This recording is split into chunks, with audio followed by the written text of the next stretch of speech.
So these are the diaries of a goat farmer. So the images you see there are what I received. So the guys at the farm sent me a message saying that there is one goat that is not well, not feeding, just stomping, and also walking in circles.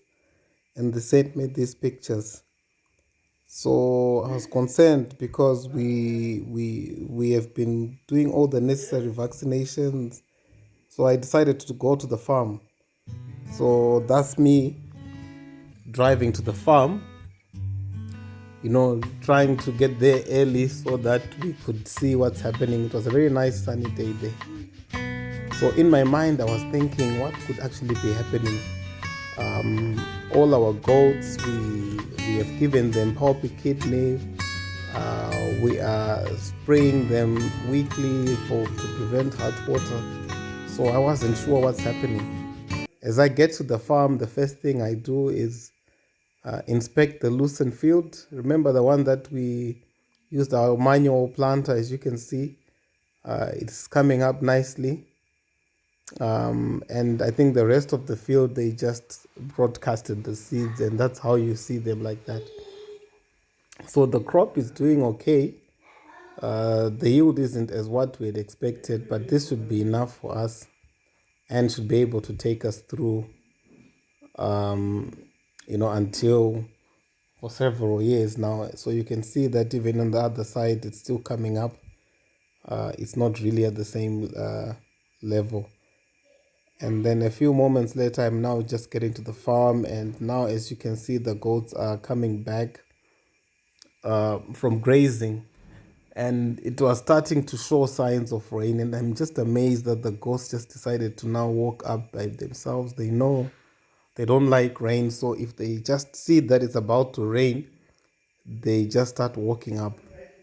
So these are our goats. You can see them coming up, and you can see there is that pregnant one. A lot of them are pregnant there, as you can see. And you can see that pure bull as well. She's quite big and heavily pregnant now. Some of our winners there, that's our latest winner, looking good. So the one that's not well has been left in quarantine and has not actually gone for grazing with the others. We've just been feeding it inside and they've been giving it some antibiotics. So I woke up and go there, and there is the goat. And I noticed that the goat seems to be rubbing its nose, as you can see, on the fence, as you can see. And it's just got an unsteady gait. It's not standing well. And it's just not looking good. So this is a closer up view.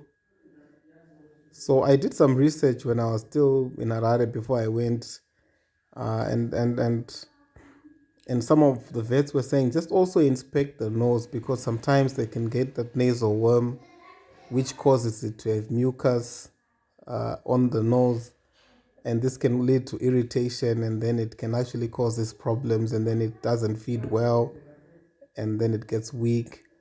So that's what the vet was saying in Harare. So when I get to the farm, I just ask them and I say, let me just inspect the nose.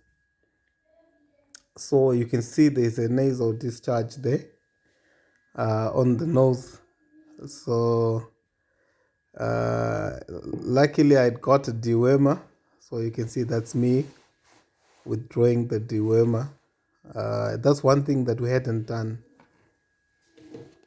So this dewormer, actually you give it orally, and it's given per kg body weight. So you look at the bottle and then you just check the kg, estimate the weight, and then you just administer the dewormer. So we used a large 60 ml syringe for that. And then right now I'm just carefully marking it for the guys so that they know how much to actually administer to the goat. And the idea was to just administer the medication in the mouth, but on either side of the teeth, so that at least it would actually swallow the dewormer. And this is one thing that we hadn't done yet. We hadn't dewormed them. We only dewormed them when we started. And it's been raining, so I had actually been thinking of deworming. But what's critical is to make sure that you do pulpy kidney first. So we had done pulpy kidney. So I think we were now ready for deworming. So now I give the guys so that we would actually administer the dewormer. So as you can see, we go, and then this is something that we haven't done before. Normally we just give injections, either IM or subcutaneous, but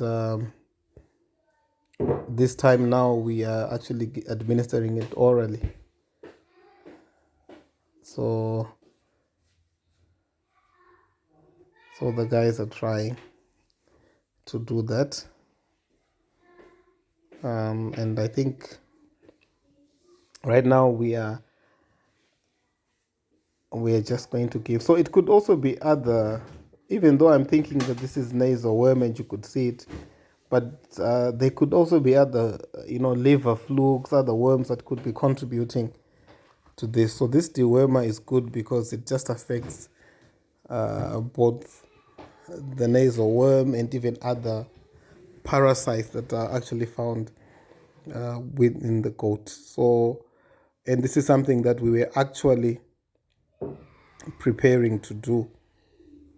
So after this, we then decided that if you look at the flock, they're all pregnant and they're about to deliver. So we're also thinking that, look, we need to actually deworm all of these goats. And when I was reading about this nasal worm, I mean, it's got a 3 larva stage. And the interesting thing is, these larvae, they go up into the nose, irritate the goat, and then, it actually sneezes them out, and then they go into the soil, and then the flies then fly out. And then when they fly out, they also then deposit that larva again on the animal. So one thing that I would like to do is also to look at just use an agent in the actual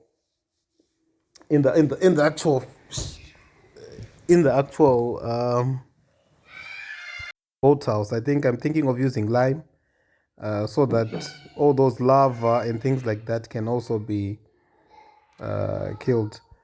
So yeah, so we are ready, and this is why when we're going to be having, and this thing is important to deworm at this stage for us, because sometimes it can actually lead to poor smelling sensation in the goats, and then they won't be able to actually bond with the kids, because as you can see, they are almost all giving birth.